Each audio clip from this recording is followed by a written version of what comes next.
دوستو، سخن میں خوش آمدید. میں ہوں وقاص عزیز. آج میرے ساتھ موجود ہیں سینئر افسانہ نگار اور نوجوان نقاد جناب امتیاز قریشی صاحب. کیسے ہیں سر؟ ٹھیک ہے؟ ٹھیک ٹھاک. اللہ کا شکر ہے. قریشی صاحب کے ساتھ ہمارا ایک یوں سمجھ لیں کہ نیوکلیس سیم ہو چکا ہے. ہم مختلف کتب کے حوالے سے بات کر رہے ہیں اور ہماری کوشش ہے کہ اس میں وہ لکھنے والا جو ایک فکری اپنا لایا عمل رکھتا ہے، ایک نظریاتی اس کی سوچ ہے، اور اس کے فکشن کی بات ہو یا ناول کی بات ہو یا مطلب غزل کی بات ہو، نظم کی بات ہو، تنقید کی بات ہو، وہاں پہ اس کا پراپر ایک اسلوب اور ایک جو نقطہ نگاہ ہے وہ اپنا وجود رکھتا ہو. تو اس میں راولپنڈی اسلام آباد سے ہمارے بڑے بھائی ہیں، سینئر ہیں جناب امتیاز قریشی صاحب. آج ہم جس ناول پہ بات کرنے جا رہے ہیں یہ ہے گمشدہ میراث جناب گلزار ملک صاحب کا. اور ملک صاحب جو ہے بنیادی طور پر یہ ان کا دوسرا ناول ہے. اس سے پہلے ان کا صدی کی آخری محبت چھپ چکا ہے، اس پہ بھی ہم جلد بات کریں گے. لیکن گمشدہ میراث اور اس سے پہلے ان کے 7 افسانوی مجموعے چھپ چکے ہیں. اور کیسی عجیب بات ہے قریشی صاحب کہ اتنا لکھنے والا بالکل خاموش ہے، ایک بالکل سائڈ پہ ہٹ کے فیصل آباد میں وہ بیٹھا ہوا ہے اور صرف لکھ رہا ہے. بہت شکریہ وقاص عزیز. سب سے پہلے تو آپ کا شکریہ کہ آپ نے مجھے موقع دیا، اور دوسرا یہ ہے کہ سپر ٹی وی کو یہ کریڈٹ جاتا ہے کہ آپ ہر روز جو ہے آپ کے ہر دوسرے تیسرے ولاگ میں ویڈیو میں کوئی، اور صرف یہ نہیں ہے، میں اس چیز کو پہلے بھی اس کو آپ کو کریڈٹ دے چکا ہوں کہ دیکھیں جو سب سے زیادہ ہمارا ایگنورڈ جو ایریا تھا، جو خطہ تھا، وہ ڈے خان اور سرحد کے پی کے تھا. اور میں اس کو اس وقت بھی میں نے آپ کو کامنٹ میں کہا اور اب بھی کہتا ہوں، میں ان کو میں نے اس پروگرام کے بعد کہا بھی کہ یہ ایریا ہمارا ایگنورڈ ہے اور آپ نے ایک ویڈیو بنائی ہے، اس کو زیادہ سے زیادہ وقت دیں. اور وہاں کے اتبا شعرا جو ہے بہت زیادہ اگنور ہو رہے ہیں، تو یہ بہت بڑا کریڈٹ تو جاتا ہی ہے آپ کو. ویسے خطہ پٹوار کی طرف دیکھ لیں، یعنی پنڈی میں اور پھر لاہور میں، مطلب آپ جڑے ہوئے ہیں ان سب سے. بالکل یہ کوشش ہے کہ بس، اور آپ سینئر سے ہی سیکھا ہے اس چیز کو کہ آپ سب کو. اچھا ایسا نہیں ہے کہ آپ سینئرز کے ساتھ جڑے ہوئے ہیں. جو بات میں یہ کہنا چاہ رہا تھا کہ آپ نئے لکھنے والوں کو اور ان لکھنے والوں کو جو فکشن لکھ رہے ہیں یا شاعری کر رہے ہیں اور اچھی شاعری کر رہے ہیں، آپ ان کو سامنے لا رہے ہیں. اگر سپر ٹی وی پہ نہ آئیں تو ان کا بہت کم جو ہے ایکسپلوجر ہوتا ہے کہ پتہ چلے کہ کوئی نیا. اور آپ کی چینل سے تو ہماری انفارمیشن اور بڑھتی ہے کہ پاکستان میں جو ہے، میں پاکستان کی بات کر رہا ہوں، کہ وہاں جو ہے مختلف شہروں میں جو ہے اچھا فکشن بھی لکھا جا رہا ہے اور اچھی شاعری بھی. بڑی بہت شکریہ آپ کا. اچھا، گمشدہ میراث آپ کے ہاتھ میں ہے، گلزار ملک. سب سے پہلے میں بات کرنا چاہوں گا آپ سے کہ بطور فکشن نگار ایک ناول جسے آج ہم فکشن کی مباحث میں بہت ساری چیزیں دیکھتے ہیں، آپ کا اس کو پڑھنے کے بعد پہلا تاثر کیسا ہے؟ دیکھیے جی، پہلی بات تو یہ ہے کہ مجھے بڑا اچھا لگا کہ یہ جو گلزار ملک صاحب کا میں نے جو ناول ہے وہ پڑھا، اور اس ناول میں انہوں نے کوئی وہی جو ہمارا ایک پرپس ہوتا ہے، جو ہم بات کر رہے ہوتے ہیں. دیکھیں، آپ کہانی پڑھتے جائیں، کہانی آپ کو سمجھ آتی جاتی ہے. تاریخی حوالے سے، نظریاتی حوالے سے رائٹر جو کچھ کہنا چاہتا ہے اس نے بڑے آسان اور خوبصورت اسلوب میں قلم اور کرتاس کے سپرد کر دی ہیں چیزیں. دیکھیں، کوئی لمبے چوڑے کریکٹر نہیں ہے، کوئی لمبی چوڑی انہوں نے وہ گتھیاں نہیں سلجھائیں، لیکن جو بات انہوں نے کہی ہے، دیکھیں عنوان ہے گمشدہ میراث، اور اس میں انہوں نے وہ ساری چیزیں جو ہیں اس میں جسٹیفائی کی ہیں.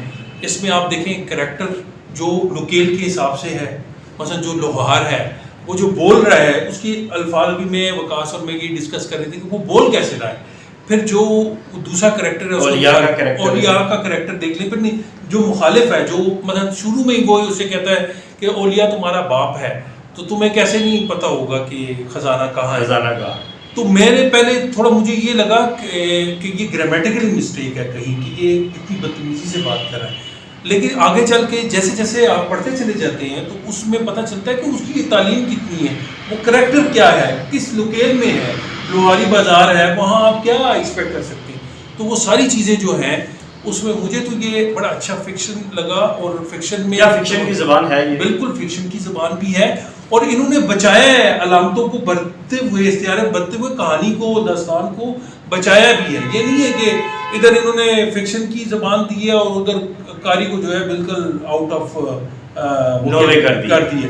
مثلا یہ کہانی جو ہے، یہ داستان کے انداز میں لکھی ہوئی کہانی جو ہے، وہ آپ کو سبق آموز بھی ہے. آپ کو دیکھیں اس میں روحانیت بھی ہے، وہاں اس کو وہ جو کریکٹر ہے، جو ہماری تہذیب ہے، جو ہمارا تمدن ہے، ہمارے کلچر کی لوکیشن سے جڑی ہوئی ہے، کیا بالکل جڑی ہوئی ہے. اور اس میں ایک بہار کی پوری زندگی نظر آتی ہے اس میں، بالکل نظر آتی ہے. تلاش کا سفر ایک دکھایا گیا، کیا وہ سفر رائے گاہ نہیں ہے؟ اچھا، وہ تلاش کا سفر بہت زیادہ تلاش کا سفر صحیح، یعنی بہت زیادہ مجھے تھوڑا سا وہاں طویل لگا. لیکن یہ ہے، میں پھر بھی وہی بات کروں گا کہ انہوں نے جسٹیفائی کیا ہے، نہیں بھیجا نہیں، لیکن تھوڑی سی دیکھیں سچ اگر کہیں تو اس میں تھوڑی سی طوالت محسوس ہوتی ہے. لیکن میں جو بات کر رہا ہوں کہ آپ اینڈ پہ رائٹر کو کیا دے رہے ہیں، قاری کو کیا دے رہے ہیں، وہ ہے کہ قاری اس میں کچھ نہ کچھ اس کو اپنی ذوق کے حساب سے کہیں ابہام کا شکار تو نہیں ہے. میں نے پہلے کہہ دیا ابہام کا شکار نہیں ہے، صحیح، بڑی کلیئر چیزیں. اور میں نے آپ کو بتایا تو ہے کہ اس نے علامت کے پلاٹ واضح ہے. مطلب آج جو ہمارے ارد گرد ناول آج چھپے ہیں، جن میں تاریخی پس منظر کے ناول حامل ناول بھی ہیں، جس میں ہمارے پاس جنسیاتی چیزوں کو لے کر ناول بھی ہیں، جس میں ہمارے پاس آج کی سیاست کو لے کر ناول بھی ہیں، لیکن اس میں بہت سارے ابہام ہے اور گمراہ کن ابہام ہے، اور پھر اس میں پلاٹ جو ہے وہ بھی نہیں بن پاتا. کیا یہاں پلاٹ آپ کو مکمل نظر آتا ہے اس ناول؟ بالکل، میں نے آپ کو بتایا نا کہ کہانی جو ہے انہوں نے بچایا ہے، حالانکہ یہ تھوڑا سا زگ زیگ ہوئے ہیں، لیکن اینڈ پہ میں یہی بات کر رہا ہوں کہ جو ان کا کلائمیکس ہے اس میں انہوں نے بہت سلیقے سے اس کا اینڈ کیا ہے اور چیزوں کو بچا کے چلے ہیں. یہ نہیں کہ آخر میں قاری کنفیوز ہو جائے کہ کہنا کیا چاہ رہے ہیں. صحیح، مجھے اچھا لگا ان کا ناول. اچھا، اس میں اب آگے بڑھتے ہیں تھوڑا سا اور وہ دیکھتے ہیں ہم کہ ایک چیز میں اب اپنا یہاں پہ ایک انالیسز، ایک سیناپسس دیتا ہوں.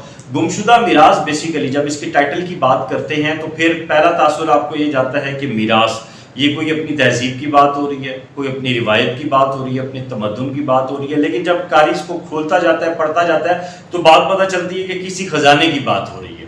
اب جب آپ اس سارے کریکٹرائزیشن کے اندر جاتے ہیں تو پھر اب جو اس کے بیک فلیپ پہ فاروقی نے لکھا ہے، شمس الرحمان فاروقی نے، کہ اس پہ الکیمسٹ کا اور ایک اور جو ہے صدارت کا جو ہے پڑتا ہے گمان.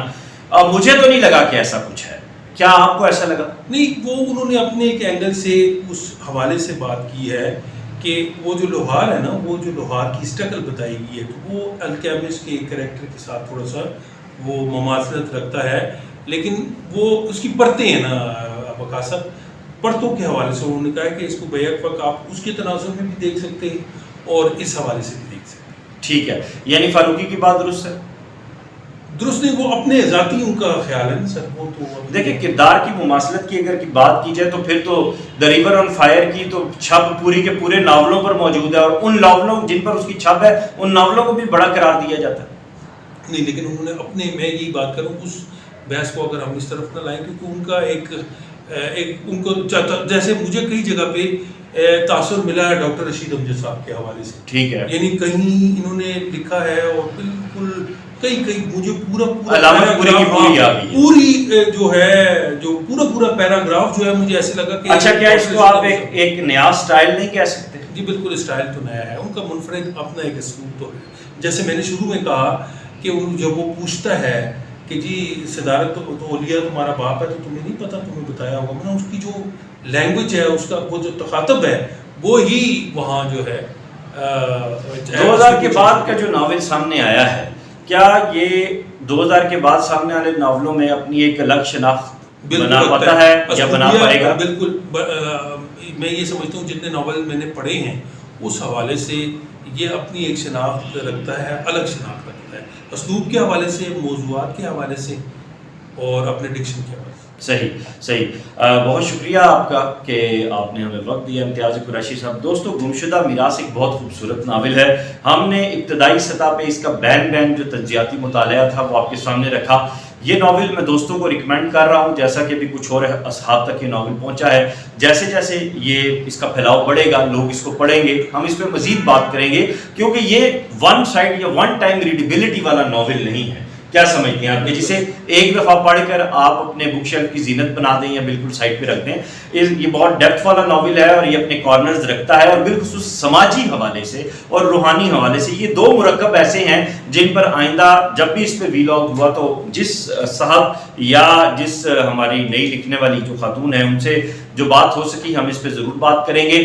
مثال پبلشر نے اسے چھاپا ہے، ضرور خریدیں اور پڑھیں۔ گلزار ملک کی آمد بطور نئے ناول نگار کے میں کھلی باہوں سے ان کا استقبال کرتا ہوں، انہیں ویلکم کہتا ہوں۔ یقیناً دیکھنے والوں کے لیے وہ نئے ہیں، پڑھنے والوں کے لیے بہت اساطیری حوالے رکھتے ہیں۔ گلزار ملک بذات خود اپنے اندر ایک داستانوں کا میں سمجھتا ہوں کہ گل و گلزار بنا کر بیٹھے ہوئے ہیں۔